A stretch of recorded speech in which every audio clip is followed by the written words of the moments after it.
Hi guys, ఎలా ఉన్నారు? మరో ఇంట్రెస్టింగ్ వీడియోతో మళ్ళీ మీ ముందుకు వచ్చాను. ఈ వీడియో చివరి వరకు చూసి నచ్చితే ఒక లైక్ వేసుకోండి. ఓకే, ఇక వీడియో స్టార్ట్ చేద్దాం. జబర్దస్త్ నుండి మరో కమెడియన్ హీరోగా ఎంట్రీ ఇచ్చాడు. ఆయనే గెటప్ శ్రీను. కృష్ణమాచార్య అనే డెబ్యూ డైరెక్టర్ డైరెక్షన్లో రాజు యాదవ్ అనే మూవీ చేశాడు. మరి ఈ జబర్దస్త్ కమెడియన్ సక్సెస్ అయ్యాడా లేదా అనేది మన రివ్యూలో తెలుసుకుందాం.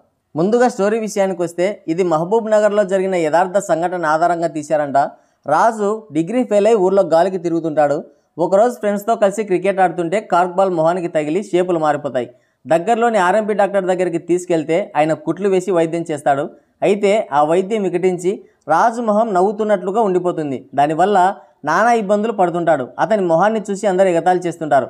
అయితే ఒకరోజు తన ఫ్రెండ్ పెళ్లిలో స్వీటీ అనే అమ్మాయిని చూసి తొలిచూపులోని ప్రేమలో పడతాడు. అప్పటి నుంచి ఆమె వెంట పడుతుంటాడు. ఎప్పుడు ఒకేలా నవ్వుతుండే రాజు ముఖాన్ని చూసి అందరు ఎగతాళి చేస్తుంటే స్వీటీ మాత్రం తనకు నవ్వుతూ ఉండేవాళ్ళంటే చాలా ఇష్టమని రాజుతో ఫ్రెండ్షిప్ చేస్తుంది. ఆమెకి ఉద్యోగం రావడంతో హైదరాబాద్ వెళ్ళిపోతుంది. రాజు కూడా ఆమె కోసం క్యాబ్ డ్రైవర్గా మారి ఆమెను వెతుకుతుంటాడు. వారిద్దరి మధ్య ఉన్నది ప్రేమేనా, వాళ్ళిద్దరు మళ్ళీ కలుసుకున్నారా లేదా అనేది మిగతా స్టోరీ. ఇక విశ్లేషణ విషయానికి వస్తే, తెలుగులో ట్రూ ఇన్సిడెంట్స్ని బేస్ చేసుకొని చాలా సినిమాలు వచ్చాయి. అమ్మాయిల చేతిలో మోసపోవడం, నయవంచనకు గురవడం లాంటి సినిమాలు కూడా చాలా వచ్చాయి.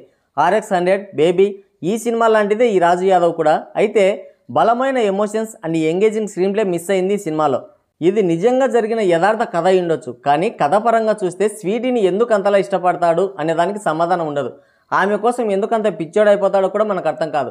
వాళ్ళిద్దరు కలుసుకున్నప్పుడు కానీ విడిపోయినప్పుడు కానీ మనం ఎమోషనల్ అయ్యే సీన్స్ కానీ దానికి కనెక్ట్ అయ్యే క్యారెక్టర్స్ కానీ ఉండవు.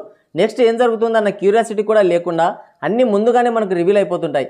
ఇప్పటి జనరేషన్ మొత్తం కూడా రియలిస్టిక్ ప్రేమ కథలను ఇష్టపడుతున్నారని ఇలాంటి కథను ఎంచుకొని ఉండొచ్చు. అయితే ప్రేమ కథలు మనం బోలెడని చూసాం. రాజు స్వీటీల ప్రేమ కథ ముగిసిన తర్వాత వచ్చే సీన్స్ కొంచెం ఎమోషనల్గా ఉంటాయి అంతే. మిగతా సినిమా అంతా కూడా బోర్. ఎప్పుడూ నవ్వుతున్నట్లుండే ఫేస్ పెట్టి చేయడం అంటే అంత ఆశమాషి కాదనే చెప్పాలి. అయితే ఈ క్యారెక్టర్ని కావాలని ఇరికించినట్లు ఉంటుంది. దాన్ని కూడా గెటప్ శ్రీను చాలా ఈజీగా చేశాడు. మూవీ స్టార్టింగ్ టు ఎండింగ్ వరకు ఒకేలా ఫేస్ ఎక్స్ప్రెషన్ పెట్టి చేయడం అంటే మామూలు విషయం కాదు. దర్శకుడు ఇదే సినిమాకి ప్లేస్ అవుతుంది, కామెడీగా ఉంటుంది అనుకున్నాడేమో. అయితే చివరికి అదే అతిపెద్ద మైనస్ అయింది. గెటప్ శ్రీను ఎక్స్ప్రెషన్ లాస్ట్ వరకు చూడలేక చచ్చాం థియేటర్లో. జబర్దస్త్ కమెడియన్ గెటప్ శ్రీను హీరోగా అంటే మనం కామెడీ ఎక్స్పెక్ట్ చేస్తాం, కానీ దీంట్లో మాత్రం బలమైన ఎమోషన్స్ పండించాలని ట్రై చేశారు, కానీ అది వర్కౌట్ అవ్వలేదు. ఈ జబర్దస్త్ కమెడియన్స్ని ఏదో ఒక ఎంటర్టైన్మెంట్ షోలో కాసేపు చూసి నవ్వుకోవచ్చు, కానీ 2.5 గంటల పాటు భరించాలంటే చాలా కష్టం.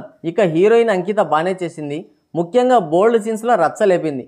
ఈ సినిమాలోని క్యారెక్టర్స్ అందరిలో బెస్ట్ అనిపించేలా చేసింది మాత్రం హీరో తండ్రి పాత్ర చేసిన ఆనంద చక్రపాణి.